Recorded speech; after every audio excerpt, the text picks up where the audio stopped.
Travaillant depuis 20 ans sur ces questions, notamment en dirigeant une CUMP en Île-de-France, vous imaginez bien que j'ai souvent rencontré Françoise Rudetzky. Je pense que Nathalie Prieto parlera tout à l'heure des CUMP, mais on s'est rencontrés très souvent, encore plus à partir de 2015.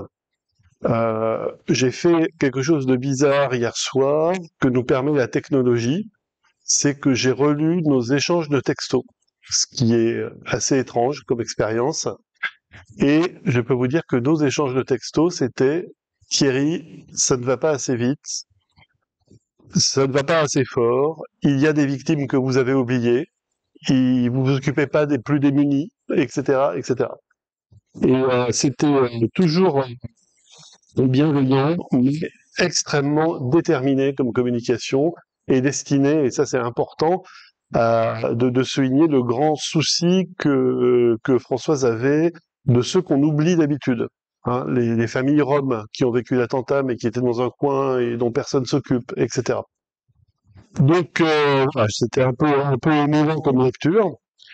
Je voulais, j'ai pas l'habitude de me mettre en scène et d'être trop narcissique normalement pendant les présentations, mais j'ai quand même ressorti cette photo, hein, parce que cette photo, elle arrive à un moment important, qui est une journée au mémorial de la Shoah sur les enfants, notamment victimes de violences, avec un après-midi qui était animé par Gilbert Villard et qui était réalisé en collaboration avec l'OSE sur les enfants et les attentats. C'était en mai 2016. Moi, c'était une époque où je prenais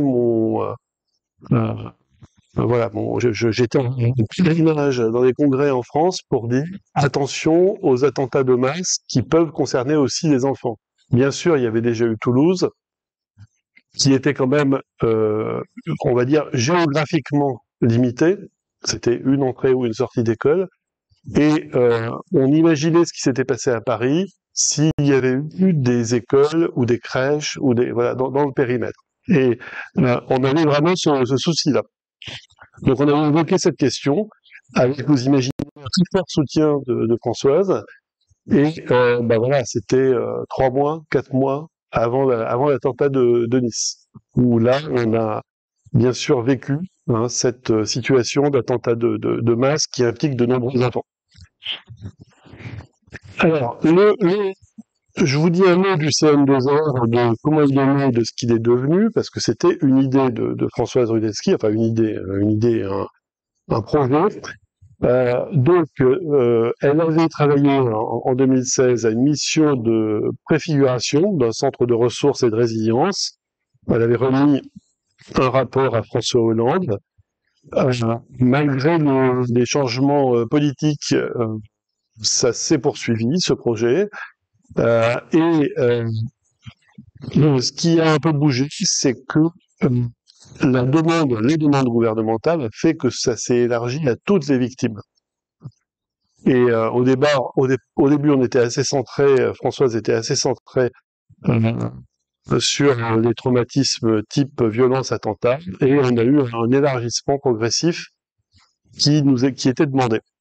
Donc, en 2017, un plan interministériel de l'aide aux victimes intégrant la création d'un CN2R, Centre national de ressources et de résilience, et l'annonce de renforcement de l'offre de soins en psychotraumatologie sur tout le territoire, ce qui a donné lieu à 2 appels à projets en 2018, un appel à projet pour la création de centres régionaux de psychotraumatisme et un appel à projet pour la création du CN2R. Les arrêtés sont sortis en 2019 avec la création. Alors la création, c'était le recrutement d'une directrice administrative en juillet 2019. Ça a commencé comme ça. Et puis après, il y a eu la crise sanitaire, comme vous savez. Donc voilà comment les choses se sont enchaînées. Mais il y avait eu en parallèle tout un mouvement autour des violences faites aux femmes, mené par d'autres acteurs et actrices. Et les autorités ont choisi de tout rassembler, en fait, sur ces structures. Et donc, il était bien précisé qu'on devait s'occuper de tout public, attentats, violences intrafamiliales, violences faites aux enfants, parcours migratoire, accidents, J'en oublie certainement, collectif, individuel, accident de la vie, mort violente, etc. Ce qui fait beaucoup de monde, hein. Ça fait à peu près 70% de la population qui a déjà vécu au moins un événement de ce type-là. Donc, il s'agit d'un GIP qui comprend l'ensemble, donc l'Assemblée générale, qui est l'organe directeur de notre groupement, comprend ces 6 ministères, l'assistance publique de Paris et les hôpitaux de Lille, le CNRS et l'École nationale de la magistrature. La présidente est Alexandra Louis, qui est la déléguée interministérielle à l'aide aux victimes, qu'on a entendu ce matin, et la vice-présidente Laura Tidman, qui représente le ministre de la Santé et de la Prévention. Ces différents ministères contribuent de manière inégale au financement du CN2R. Et puis, il y a un conseil scientifique et d'orientation, donc Florence Askenazi en fait partie, Lise Sten également, et puis plein d'autres gens que vous connaissez, Marie-Frédéric Baquet.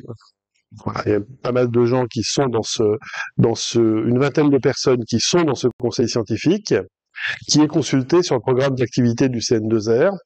Et puis enfin, une autre composante importante, les personnes à l'épreuve du psychotraumatisme.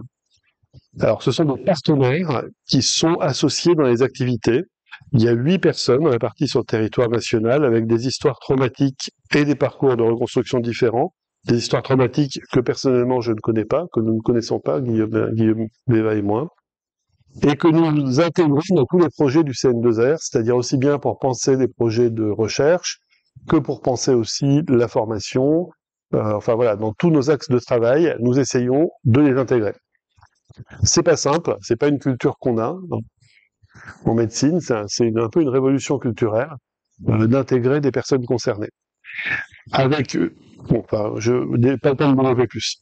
Donc les objectifs du CN2R, c'est d'améliorer et de diffuser les connaissances sur les psychotraumatismes et la résilience grâce au partage des savoirs scientifiques et expérientiels.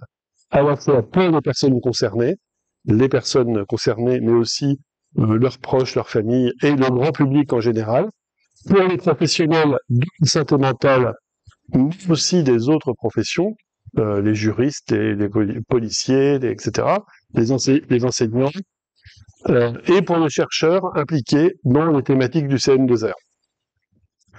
Donc l'émission informer et sensibiliser les différents publics, élaborer et diffuser des outils pour renforcer les pratiques, promouvoir et soutenir la recherche, animer les réseaux des centres régionaux du psychotrauma. Alors nous n'avons pas de position hiérarchique par rapport au CRP, mais nous sommes censés animer les réseaux et faciliter les projets en commun, et puis aider à fluidifier la prise en charge globale et continue des personnes concernées.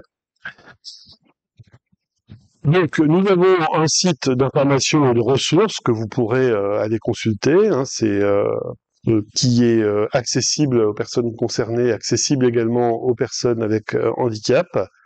Il y a des livrets, des dossiers, des fiches mémo, des vidéos, des audios. Voilà, j'attire votre attention sur cette interview de Françoise, par exemple, qui avait été mise en ligne. L'amélioration des pratiques professionnelles, avec un travail qui dure depuis 3 ans, qui va aboutir avec la HAS, avec différents autres acteurs autour des parcours de reconstruction. Donc, avec, par exemple, l'ABCET et l'Université de Liège, nous avons établi des référentiels sur le repérage et l'orientation qui vont être publiés également prochainement. Alors que ce soit les recommandations HAS ou les référentiels LabSet, comment on les met en musique ensuite, comment on les diffuse et qu'est-ce qu'on en dit, quoi. Bon, ça c'est tout un travail qu'on a encore à faire. On collabore bien sûr avec de très nombreux organismes qui ont tous plein de questions à nous poser et plein de travail pour nous.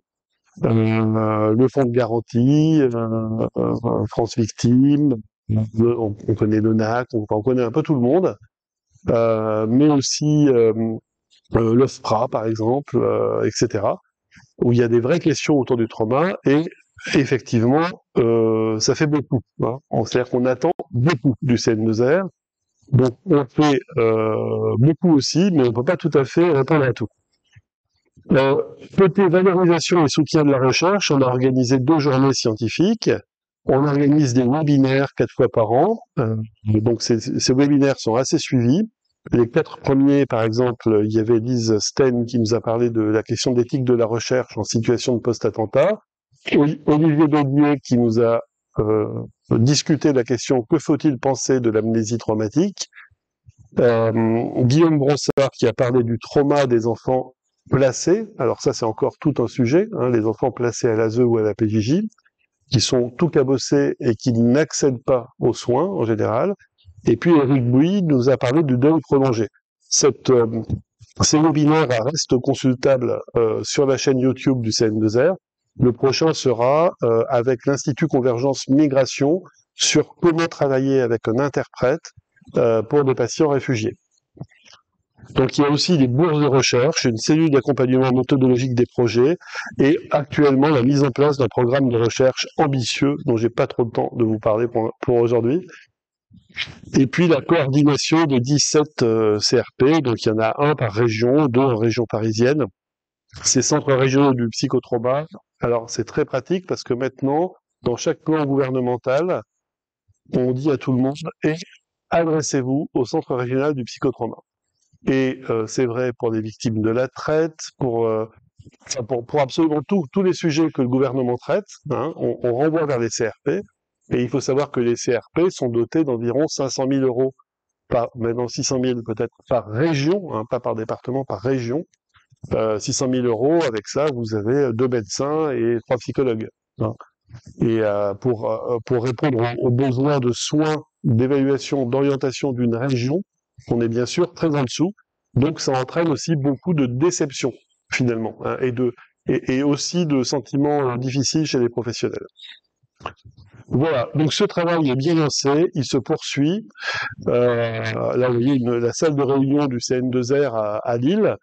On n'a pas encore répondu à toutes les questions qu'on nous posait et que Françoise nous posait et qu'elle nous aurait posées. On fait face aussi un peu à un phénomène compliqué qui est la concurrence des victimes.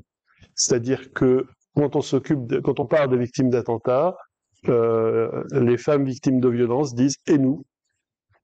Et quand on parle des femmes de victimes de violences, eh ben on parle plus des victimes d'attentats ou des accidents de la route ou des parcours migratoires. Et donc, quoi qu'on fasse, on a toujours une partie des victimes qui râle parce qu'on ne s'occupe pas assez d'eux.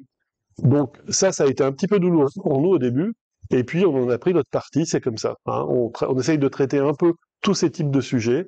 On ne se laisse pas cantonner par les commandes politiques à uniquement rester sur un pan.